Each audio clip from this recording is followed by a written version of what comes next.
You are looking at the Turing machine, and so 1 minute.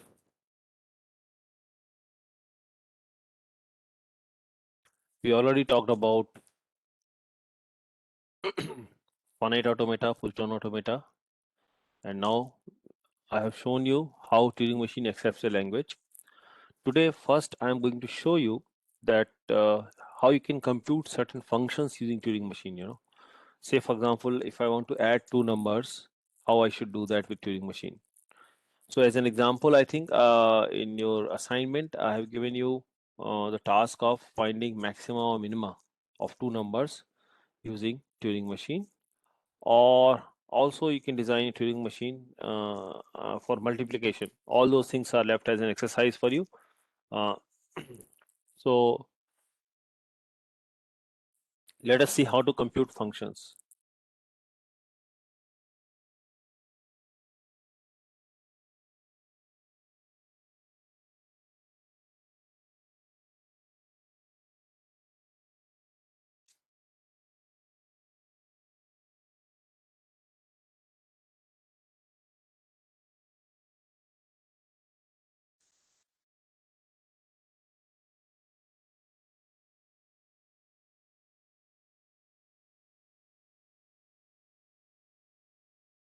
So recalling that Turing machine is a seven-tuple system where Q is a set of states, sigma is the input alphabet, gamma is the tape alphabet, delta is the transition function, Q naught is the initial state. This is a blank symbol which is there on the tape, and F is a set of accepted states. So we can describe these things with configurations. So language of a Turing machine is all those strings W, which starts from the initial state followed by this string W. In 0 or more move, it gives you this kind of configuration in the accepting state, right? Okay, so we are ready with this. How to compute functions. Computing functions with Turing domain. So what is the definition of function actually? I think a function is a rule which associates to every member of a set, giving a unique image in another set, right? The domain, codomain, and so on. And so if D is a domain and W is a member of D, then F of W is an image in the codomain. So one such, so a function may have many parameters. So for example, this addition function, you can see that there are two parameters x and y, right? Two parameters x and y. Now, if I want to design a Turing machine for adding two numbers, I need some sort of encoding of these numbers into the Turing machine. So note that on the tape of the Turing machine, we can write. We need to put these input.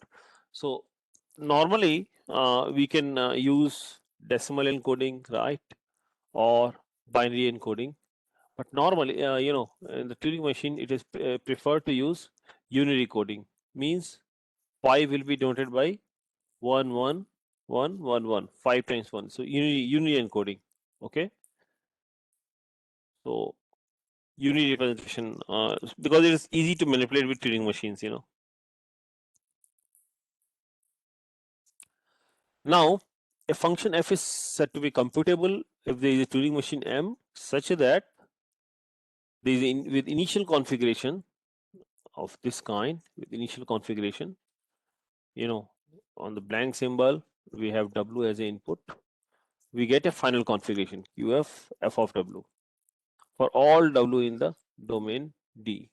If we can do this, then we say that a function is computable. So starting from the initial configuration, we can reach to the final configuration. Okay, and this should be true for all W D in the domain.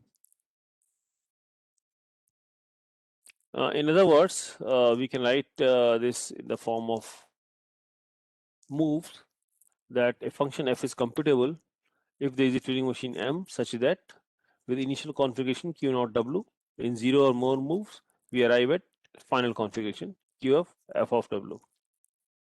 And this should be true for all W in the domain. Now, as an example, suppose we want to compute sum of two numbers, right? F of xy is x plus y. We know that this function is computable. So for simplicity, I am assuming that x and y are integers. Okay. So now that means I would like to design a Turing machine such that the input string is something like this. You know, x delimiter 0 y. I will put first x on the tape, then I put a 0, and then I put y. Okay. So x number of ones will be there, followed by 0, then followed by y number of ones. And output string will be, if you can design machine such that the output is x number of ones, y number of ones, that means total number of x plus y number of ones, followed by 0. Okay. So input string should be something like this, output string should be something like this. Then we will be able to say that that function is computable.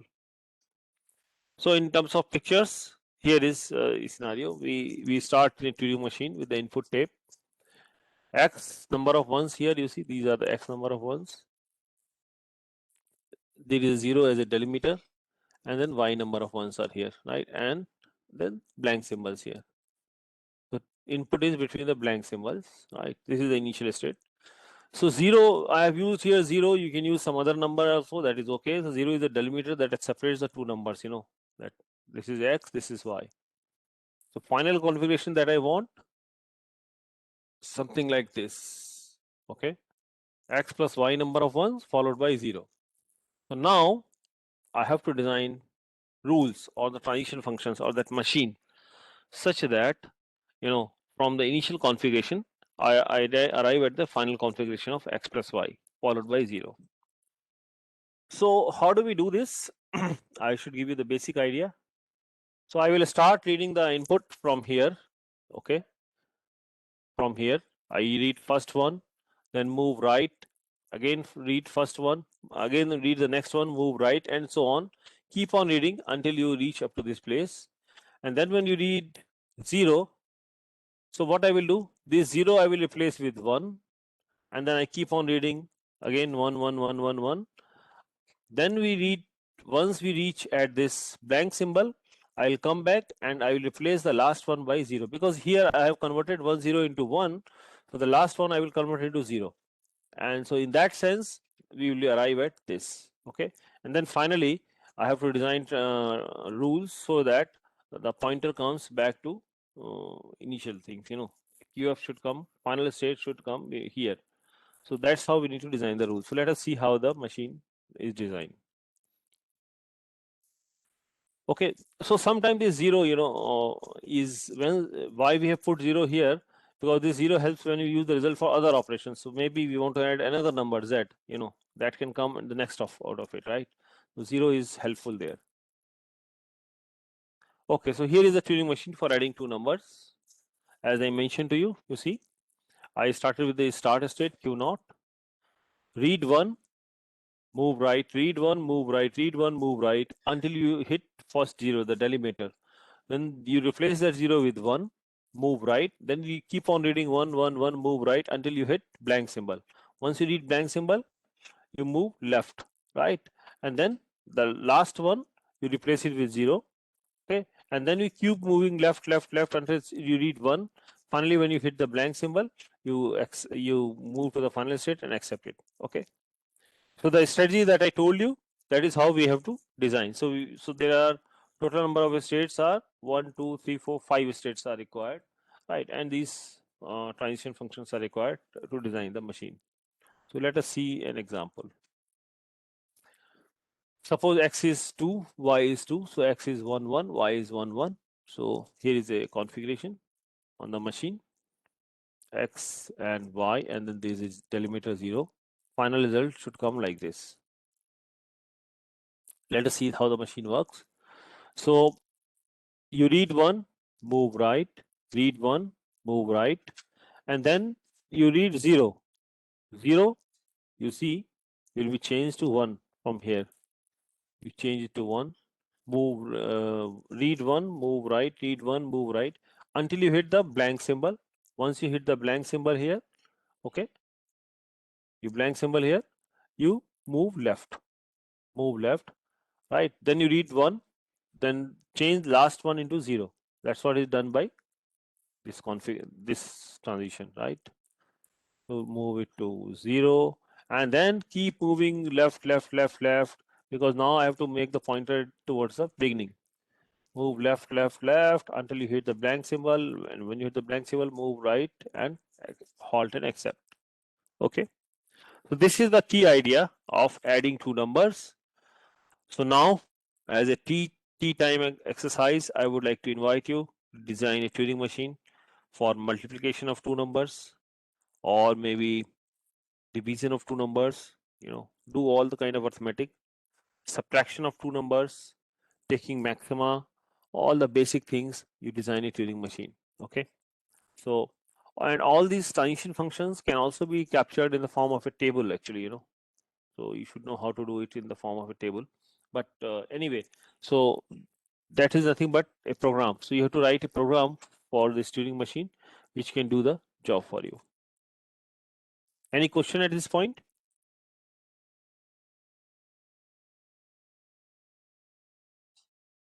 Hello, sir. Yes. Sir, in previous slides, when you said that a function which are acceptable by Turing machine, then you said that after f of xy, there should not be any string, right? But here there is a No. one What do you after mean f of by x. no string? I don't understand where it is. Which Previous slide? slide. Here? Yes, sir. Yeah. Hmm. Sir, here after f of w, there is no string. No, that's not. See what I'm saying, that this function is computable. This is a configuration. That's all. It's something like this. You see, this is the So, sir, configuration. So basically, oh, what I'm saying, that it's a final configuration.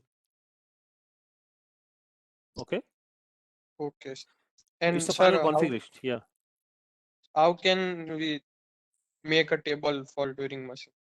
Yeah, that is a interesting thing. So basically, just like that, if you remember, we made a table for the DFA or NFA, right? For DFA, right? Remember, transition Yes, sir. functions. I have shown you a table. In a similar manner, table can be made here also. It all depends on the what is the input, right, and what is the output, right? So you can make the table.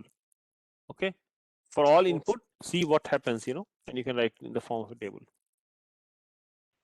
Hello, Okay. sir. Yes. Sir, rather than going back from the output, can't we move right and read blank symbol rather than going left in addition function? No, so basically what happens, this scenario of final configuration, right? QF this, so this happens, this final configuration. So the standard is that we go left, and finally until we arrive at this. You see, we go here. You want to say I want to stop it here, right? Yes, Uh, yes, yes.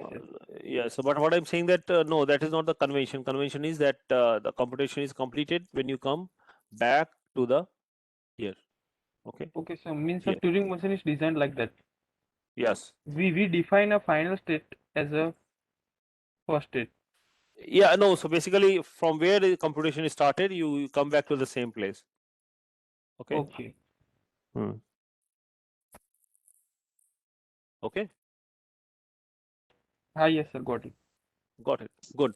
So now I think Sir, yes. can we do this operations in binary or decimal? Decimal little bit tricky will be there, but actually, binary, yes, it will be easy because anyway it's a computer. But it all depends. So sometime the machine becomes a bit complicated, when we do the arithmetic and so on. But yes, I mean, you can do. In principle, there is no issue. Sometimes things maybe become complicated, but that's why we prefer Unity. Unity is very easy to handle actually, because the rules that you design are easy to handle. Okay, as compared to using some other notation, for the numbers. Okay, so Unity Okay. is preferred here in the Turing machine. Actually, uh, having said this, I also said to you that maybe you should design a Turing machine for dividing two numbers, right? So now you know that there will be some quotient and some remainder, right? You need to keep track of it, right, all the time. So Yeah. two input numbers will be there, and then output will be somewhere the quotient will be there, somewhere the remainder will be there. So many times we use different representation of Turing machine. There are variations of Turing machine, so like two-tape Turing machine or multi-tape Turing machine. So those are easy, and all of them are equivalent. So basically, sometime it is useful to use different representation of Turing machine. What I am right now telling you is a very simple way. Right, and there are variations. I'm going to talk about it after this computation of the function, so that you can see what kind of variations are there. And sometimes it is easy to use that representation rather than this the state standard definition. Okay. Okay. So another example is how to compute this number f of x is equal to 2x is computable if x is integer. So answer is yes. It's a special case of addition, right? If x is there, then x plus x is there, right? So this is x as the input and x as the output in the unary representation. Initial state and final state, right? So this is how you can design. So the idea is, this is the Turing machine pseudocode. Replace every one with dollar, and you have to repeat this, that find rightmost dollar, replace it with one. Go to right end and insert one, right? Until no more dollar remains, right? Okay, so this is the pseudocode, and I think this is the machine. So I leave it as an exercise. I mean, these slides will be there. You can see how things are working. Okay, just work out. Okay, for this for a function that 2 times of x, how to compute. Okay, here is the example.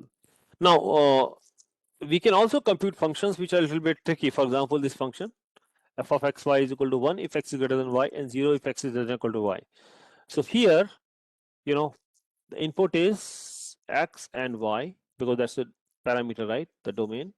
0 is the delimiter here, and then the output is either 1 or 0 because you see that the output is either 1 or 0 depending upon whether x is greater than y or x is less than equal to y. So how do we design Turing machine for this?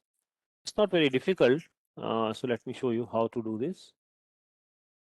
Pseudocode is match a 1 from x. As you can see that here I have to compare these numbers x and y, right? So somehow I have to match x and y, whether they are which one is bigger, x is bigger or y is bigger, right?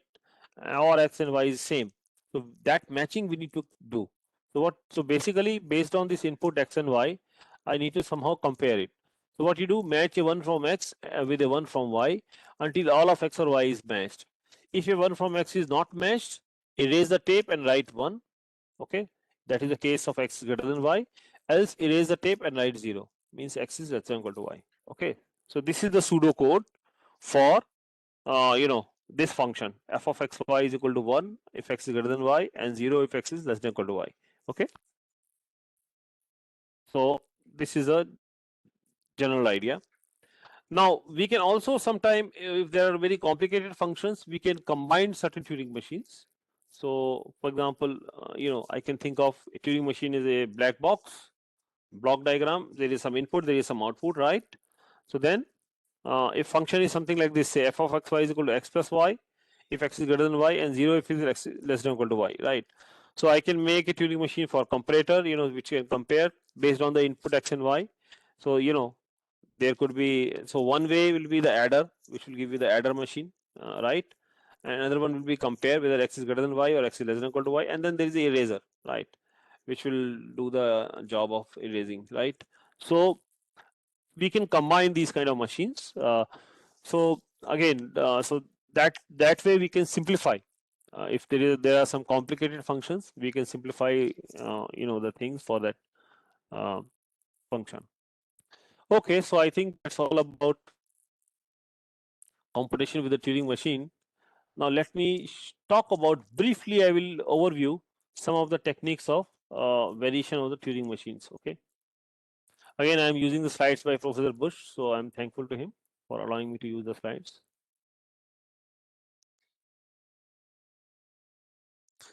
Okay, so Turing thesis, as I told you that while answering the David Hilbert question in 1900, So Turing proposes this Turing machine, and he showed that there was a function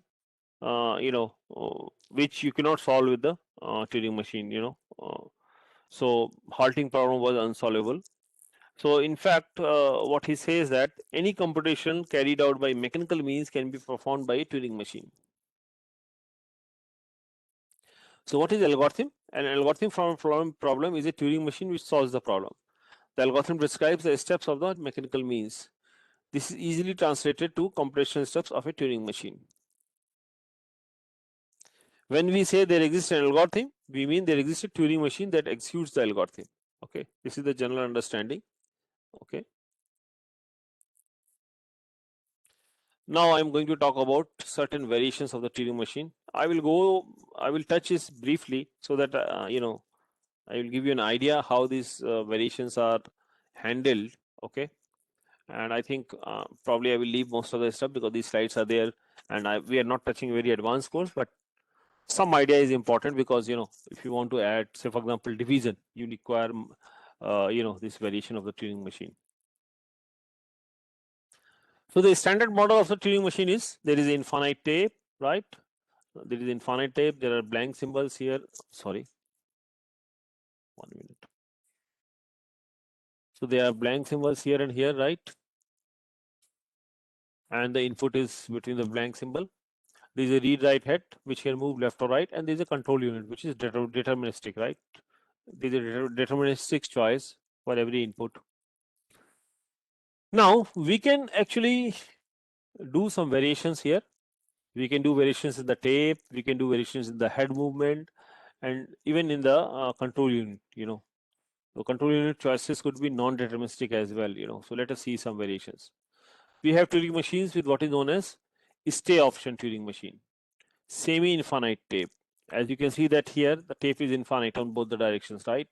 On this direction and this direction tape is infinite, but we can design Turing machines which is semi-infinite. So one direction it is blunt from here, right, and the other direction it is infinite. Those kind of machines are possible. Offline Turing machine, multi-tape Turing machine. Offline Turing machine means input is taken only once and then you do the computation. Multi-tape Turing machine, multi-dimensional Turing machine, and non-deterministic Turing machine. These are some of the Turing machines. And why we study them? As I told you, because in some cases designing these Turing machines are easy, depending upon how many inputs, and if there are multi-tapes or multi-dimensional, sometimes it is very easy to design a Turing machine. Okay, so rather than the standard machine, these machines are useful, and moreover, all these different Turing machines have same classes, so they are equivalent to each other. In terms of computational power, whatever you can do with a stay option machine, you can do with a standard machine, you can do with a semi-infinite tape, you can do the offline, multi-tape, multi-dimensional, or non-deterministic Turing machine. So let us see briefly some of these variations. So two machines have same power if both classes accept the same set of language. So I will briefly mention or outline how each new class has the same power with a standard Turing machine, right? That means they accept Turing recognizable languages, which are nothing but recursively enumerable languages. So for any machine M1 of first class, there is a machine M2 of second class, such that language of M1 is same thing as language of M2 and vice versa. So same power of two classes means this. So we use a technique called known as simulation. It's a technique to prove same power. Simulate the machine of one class with the machine of the other class. So first class of original machine M1, you can simulate this machine on the second class, right? Simulate M1 on this M2. So configuration in the original machine M1 have the corresponding configuration in the simulated machine M2. So original machine, so these are the configurations you see. Simulated machine have these kind of configurations, right? Accepting configuration in original machine it is DF, in the simulated machine it is D prime F. So the simulation machine and the original machine accept the same strings, okay? So now let me describe you the first very simple one, stay option machine. So in this machine, what happens? The head has, so tape has no change, tape remains the same, two-dimensional tape, infinite dimensional on one this side, another this side. But the head movement is left, right was there in the standard. We also have another one is a stay option. So LRS, stay option means head does not move, it stay in the same position. So initially, in the initial definition, head could move to left or right, but now head can move left or right or stay at the same position. So we are allowing one more, movement in the head that stay in the same position, right? Any question at this point?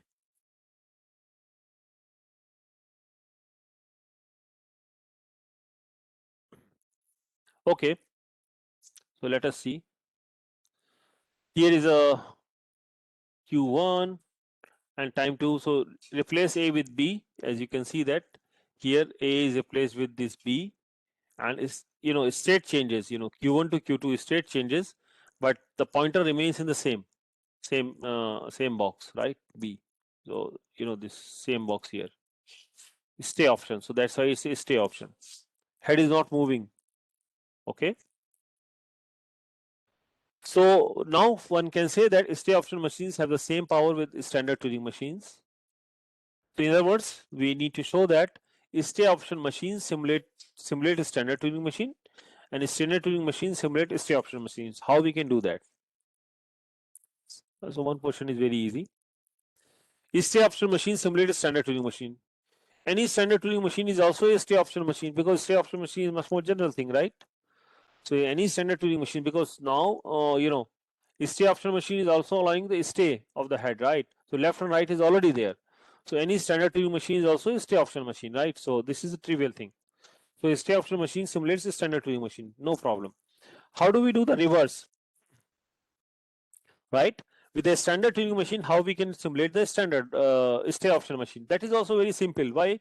Because when in the standard Turing machine, I can move head either left or right. So if I have to move the head into stay, so for any stay operation, what I need to do, you move left and again come back to right. So you will stay at the same place, right? So using that, you can do the reverse. So standard Turing machines simulates stay option machines. We need to simulate the stay head option with two head moves, one left and one right, so that you stay at the same position, right? So here is a stay option machine. So so is this operation stay with S. You can simulate it like this: A to B going to left and then right. So you're back. So for every possible tape symbol X, we do this. So that way, both the machines have same power, right? Stay option machines can simulate a standard Turing machine, and a standard Turing machine can simulate a stay option machine, right? For other transitions, nothing changes, right? Stay option machine. So suppose for left is there transition in the previous machine, so that will remain in the other machine as well, right? Similarly for the right moves. Only Sir? yes. Sir, in previous slide, Yes. sir, here in stay option machine, we don't require to know that what is in left or what is in right. But in No. standard So machine, the pointer is pointing something. It is reading A, right? Here it is reading A, right? Right, and replacing it B, and then you stay in the same position. So that can be implemented like this, right? yes, sir. But for standard machine, we have to know that what is in left box. That is X goes to X. We No, have no, to know depending what on is. what you. So right now, stay option we are simulating with the standard, right? Yes. Stay option machine we are simulating with the standard, right? So stay option. So we need to worry about only two things. So basically, one is what happens if we using left movement of the machine or the right movement of the machine. That is anyway, I don't have to make any changes. Those rules will remain the same. The only thing I have to worry about is the stay option. If it is a stay option, how do we simulate with the standard Turing machine? So which is a very obvious thing. You just move it left and then move it right. You will remain the same. That's all. There is no magic here, right? You But stay at sir, the But same. when we from move Yeah. left, then X is, if X comes, if we read X, then only we can move right. If any other symbol. Yeah. So whatever it is, so you move left. There could be some other symbol. Then again you move right. Right. Okay. Yeah. but So sir, we have to know what is in left. that is fine. So I'm saying that it could be anything. I don't care actually. Whatever is there, so that's why it is written X here. You see, right? Yeah, sir. But in some language, if we don't know what is in left, then there should be a problem. No. Of course, in the tape, the computation something will be there. Whatever it will be there, we need to do accordingly, right? It's not a very difficult thing actually. So I'm not worrying about what is there on the tape at the moment, because what I'm worrying about is how to execute the left, stay option in the left and right, whatever it could be, so it is X, it could be Y, it could be anything else, I don't care. As soon as I move left and I'll come back to the right, that's all I have to do, right? So initially I started with A, right? So I should come back to the A symbol. So of course A is now replaced with B, right? I'll come back to that, right? Okay, sir. And okay, so here is the situation. You see stay option machine. So this one, you see, we are reading A, and stay option we are replace it with B, and we state changes, but we are now in a the same position, right? So here you see how we simulate it here. This we go left. Now there you see there is a blank symbol, so I don't care. Then I come back, right? I don't have to worry about anything else. I come back and do the things. Okay. So the stay option does not change. So anything with this stay option machine can be simulated in the standard Turing machine, right?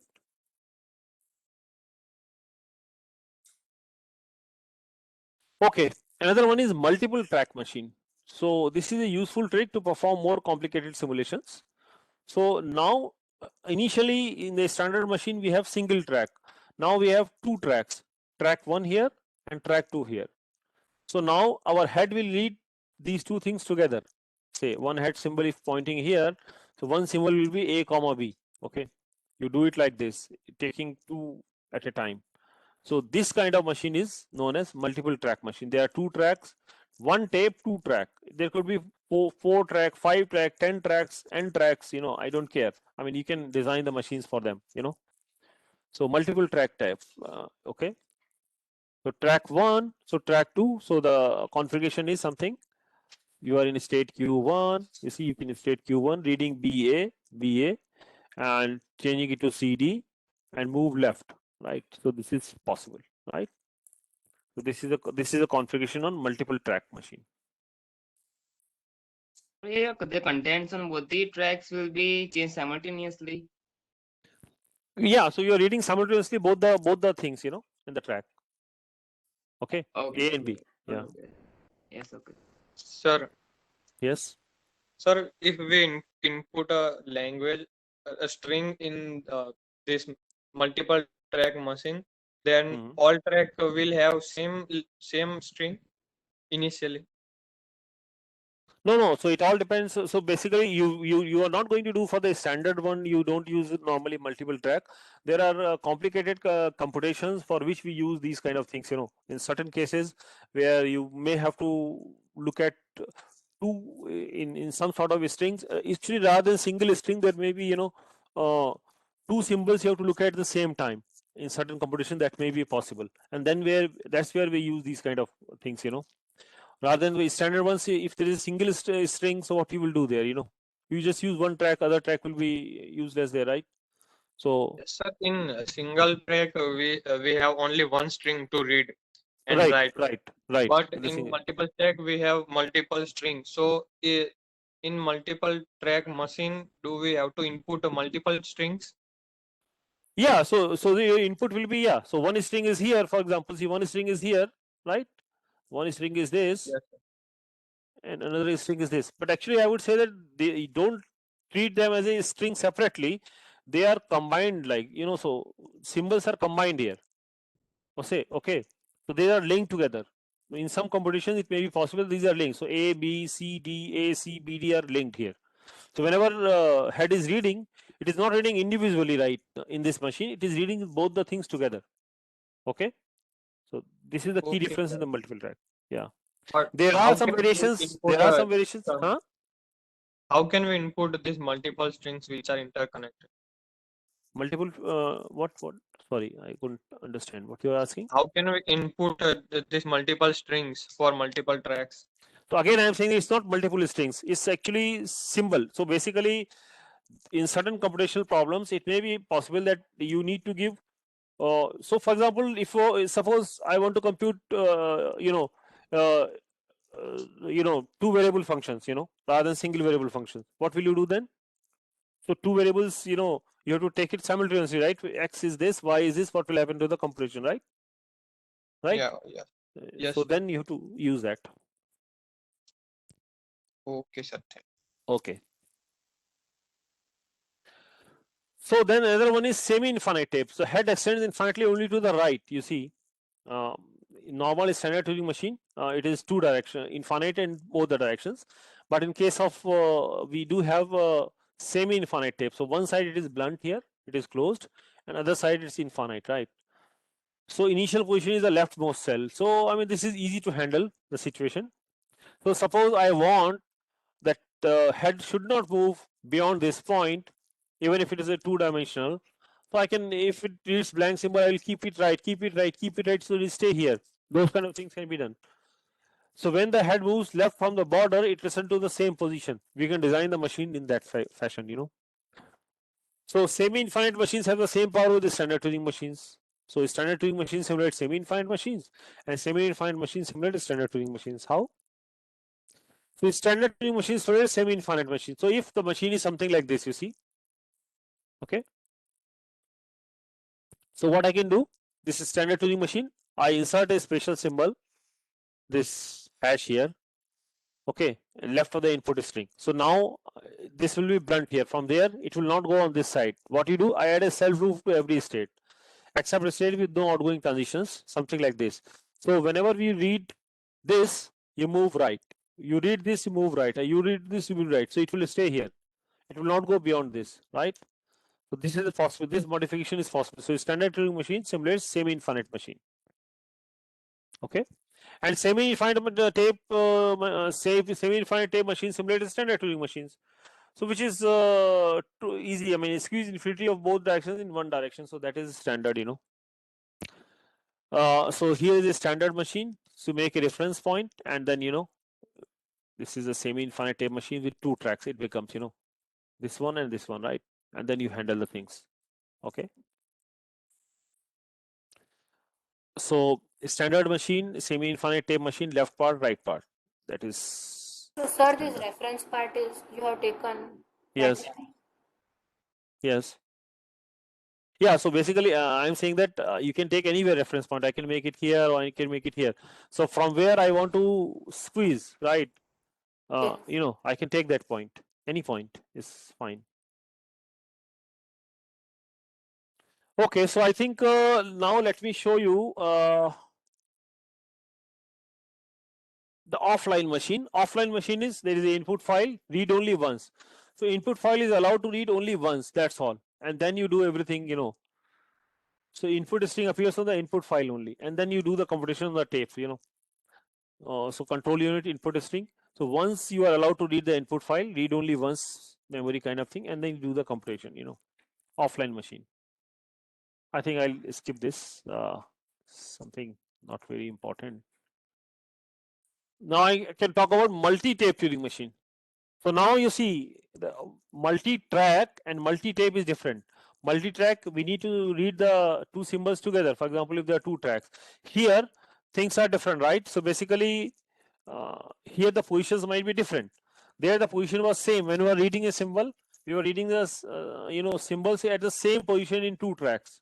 But here in the multi-tape Turing machine, so on one tape there is the input thing, another tape there is some other input, and we are reading at a different locations. That is a possibility. So input string appears on tape 1, and on tape 2 we do some other computation. So multi-tape Turing machines, 1 tape, 2 tape, 3 tape, that is also possible. So something like this, you see, tape 1, and you are doing something in tape 2. Okay. So I think that is also I can skip now. Then we have Yeah, so I think that's all. So one thing, important thing I would like to mention that same power does not imply same speed. The language AN/BN can be accepted in a standard Turing machine in order of n square time. I'll tell you what is order of n square later on, but actually we are computing time. How much time it takes to compute this thing. So basically it requires order of n square, but in the two tape machine it takes less time, order of n. Okay. So what is this order symbol? I will tell you in the class later on, but I just want to mention that in some of these machines computing power is same, but the time taken is different. Okay. Another one is multi-dimensional Turing machine. So it's a two-dimensional Turing machine. For example, now you see the head can move into left, right, up, down. So head position is, so for example here it is +2, -1. You're reading a symbol and then move into another one. So it's a multi-dimensional, it's two-dimensional. Similarly, we can have three-dimensional, four-dimensional, and so on. So now we are varying the tape. Okay, so tape is two-dimensional rather than single dimensional, right? It's a two-dimensional tape. Okay. Again, you can say that multi-dimensional machines have the same power with the standard Turing machine. So, that is standard. So, fine. I mean, I think all these details are not required at the moment. Okay, one more thing is the last one is non-deterministic Turing machine. So now for the same input, there are two choices, choice 1, choice 2. So this allows non-deterministic choices in the Turing machine. So actually, every deterministic machine is also non-deterministic. So as you remember, just like that in the non-deterministic choices for the finite automata, we used to do computation in parallel, right? In parallel. The same way things can be done here also. Okay. So choice 1, choice 2, you do the things. Okay. And input string is accepted if there is one computation for which we have the initial configuration giving you the final configuration, any accepted state. Okay. So non-deterministic machines have the same power as the standard Turing machine. Non-deterministic machines simulate standard Turing machine. Standard Turing machines simulate non-deterministic machines. So non-deterministic machines simulate how? Because every deterministic machine is also non-deterministic, right? It is much more general. Deterministic choice is only one choice. So, and in non-deterministic there are multiple computations. So it is obvious that non-deterministic machine simulates a standard Turing machine, deterministic Turing machine. In the reverse case, the deterministic Turing machine simulates non-deterministic machine. So what you do, we use deterministic machine which uses a two-dimensional tape, which is equivalent to one-dimensional tape. It stores all possible computations of non-deterministic machine on the two-dimensional tape. So you are using, you see, the multi-dimensional tape to show that they are equivalent. So these kind of things are important. Okay, so these are the all possible computation path that you can see. In some path it will accept, in some path it will reject, and so on. So deterministic Turing machine simulates all possible computation paths simultaneously, step by step, in a breadth first search fashion. So I think this I will talk about it later on, so I can leave this, no problem. Okay, so this is non-deterministic choices. This is a kind of configuration that you see. Anyway, I think that's all for variations of the Turing machine. Yes? Sir, for that semi-infinite tape, if we squeeze to input tape, then also we cannot cross the reference point, no? No, so reference point, so so we don't want to go beyond the reference point. So we need to make that loop, right? Self loop. So as soon as you put that, because we have put that special symbol there, right?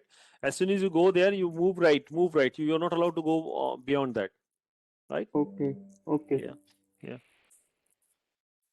Hello, sir. Yes. Sir, can we combine this method, these types of Turing machines like multi-tape and multi-dimension? Can we combine them? Yeah, you can do that. You can do all the variations. So I mean that's now very good thing. So what I'm saying that now you can try to see how. So basically, you can always combine Turing machines. So your question is, in one Turing machine I'm using multi-dimensional, another Turing machine I'm using multi-tape. So of course, depending upon what kind of complicated problem you are handling, so some portion can be handled by one machine, some portion can be handled by other machine, right? And then you can combine them. Right. For example, is this combination of the function that fxy is equal to 1 if x is greater than y and 0 if x is less than equal to, no, sorry, the fxy is equal to x plus y if x is greater than y and 0 if x is less than equal to y. In this example, we've used 3 machines, right? So we can use multiple machines for solving a problem. That is okay. Okay, together. No, sir. I mean, in a same machine, can we use all type multi-dimension? So you and can use multi-plane? simulations. You can use simulations of one machine in the other machine. That is quite possible. Okay. Okay, sir.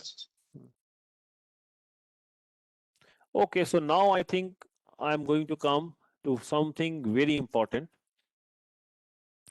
By the way, I just want to ask you people, you know about countable, uncountable?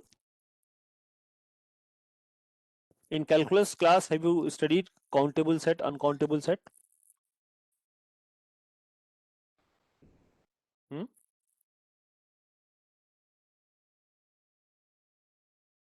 sir. Okay. So I think what I will do probably, okay. Okay, so this probably I can do it in the next class. Let me do another interesting thing, Chomsky hierarchy, and then I will talk about. So I'm going to talk about what is Chomsky hierarchy. Okay.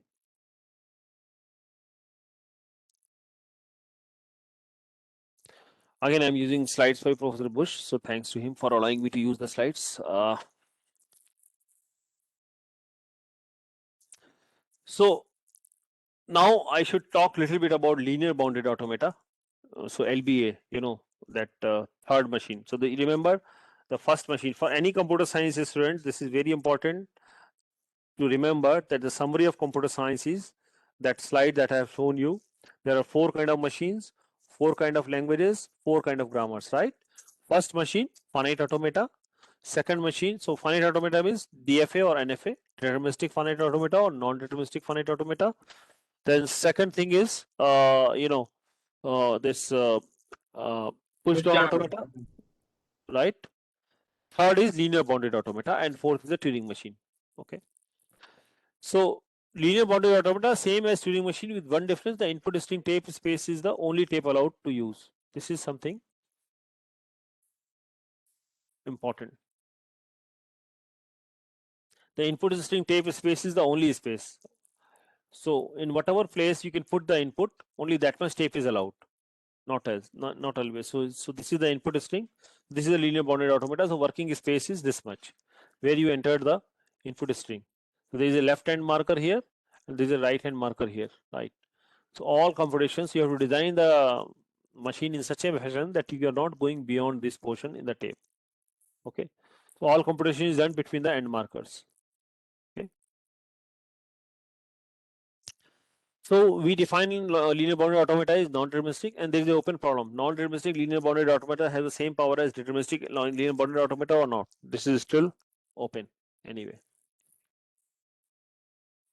So example language accepted by linear bounded automatas: AN, BN, CN, A is equal to factorial N, and so on.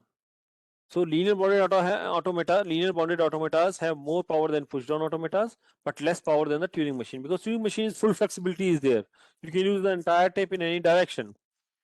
Okay, LBA has a limitation there. Now we can talk about 2 important grammars. So I think I already talked about regular grammar, and I talked about context free grammar, right? So now context sensitive grammar and unrestricted grammars are 2 important things which are left.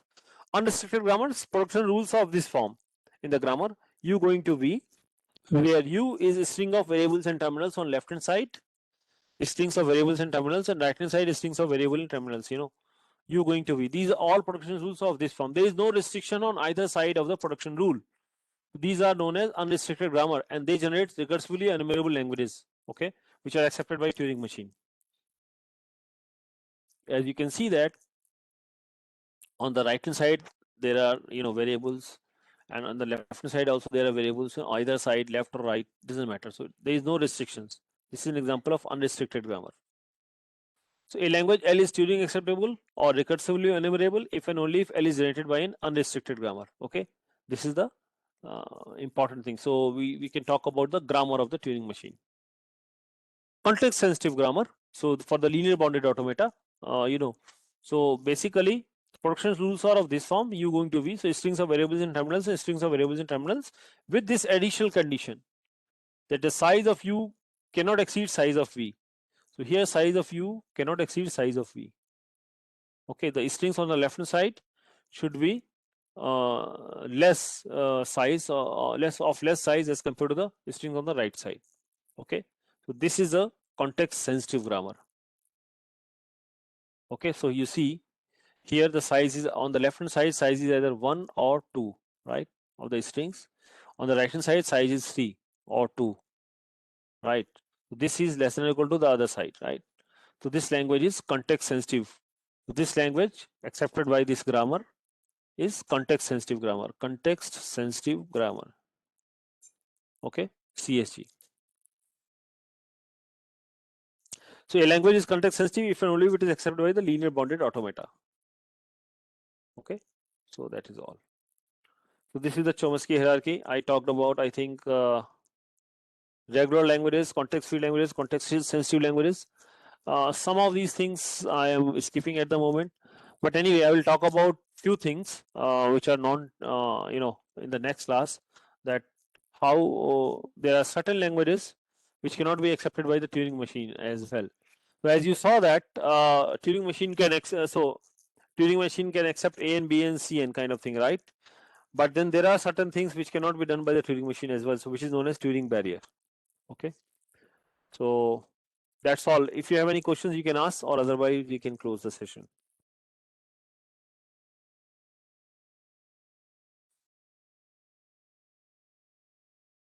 Sir, Yes. I Sir, had a in doubt, sir. How? Yeah, one by one you can ask, no problem.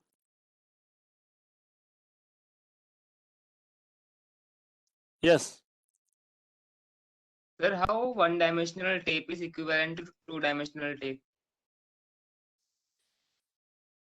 So basically, two-dimensional tape can simulate one-dimensional tape, and two-dimensional to one-dimensional tape Turing machine can simulate two-dimensional tape machine, and two-dimensional tape machine can simulate one-dimensional tape machine, right? So details are given in the slides. I have skipped few things here, may not be required at the moment, but if you want, you can look at it, right? Yes, sir. Yes, sir. Okay, sir. Sir, in a linear bounded automata, let's say we have input a string of five symbols. So can it be output string greater than equal to 5, right? So basically, all the computation has to be done in this domain itself. Whatever is input symbol is allowed. The input. So basically, all the computation has to be come in those 5 symbols place only. Right. That's how you have to design. Okay. Sorry, sir, I didn't understand. I think you have to the working space is allowed is between the input tape symbol. Whatever is the input tape space is allowed. Only that much space is allowed. I think sir, so basically don't worry much about it, because linear bounded automata is not touched in many of the classes, because I just gave you the definition at least so that you understand what it is. At least you should know what it is, but actually don't go into the deep of it. So it's the first course, so when you read really well in your model of computation course, so you will enjoy it actually much more. Okay, leave it, no problem. and sir, unrestricted grammar is for Turing machine, right? Yes. So in the production rules, there is no restriction. On the left hand side, this could be a string of any terminals and variables, and right hand side, a string of terminals and variables of any size. Okay, so that is unrestricted grammar. You can do anything basically.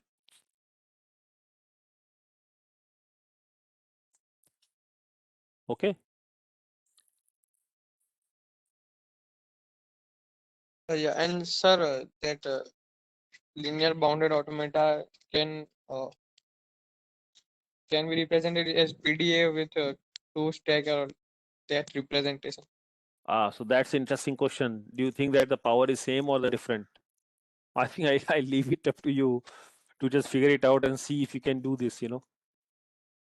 Because Yes, sir, but we don't know the relationship between Turing machine of that And two actually, yeah, that's different what I said. different- So basically, see what happens now. I talked about the variation of the Turing machines, right?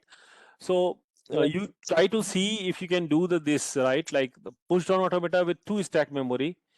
Can you design a Turing machine which can handle the 2-stack? Of course, you can use multi-tape or multi-track or whatever, and see if you can do that, So one stack content could be on the one tape of the Turing machine, another stack content could be on the other tape of the Turing machine, and so on. You have to design the rules and regulations, right? It's a little bit non-trivial thing, but I think that's okay. I mean, that's how you can do the things, So that's why these combination, the variations of Turing machines are important actually for you to modify. Okay, so there you can see if you can actually. I'm sure if you, you can find, you can try to see if you can do it yourself. In the one nice evening with a cup of tea, or of course, Google is there to help you anyway. You can find this, right? So it's an interesting question. It's an interesting observation. But yeah, you have to spend some time to do this.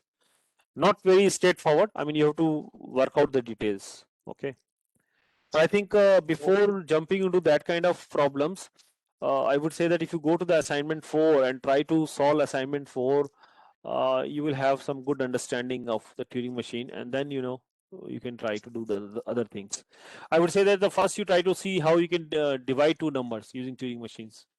Can you do that easily, right? Yeah, okay. And sir, in tutorial 4, can we use this different notation of Turing machines, multi-tape, multi-dimension? Yeah. If you want, you can use it. No problem. No problem. Okay, sir. Thank you. Okay, so I think that's all for today. We'll see you in the next class. Thanks.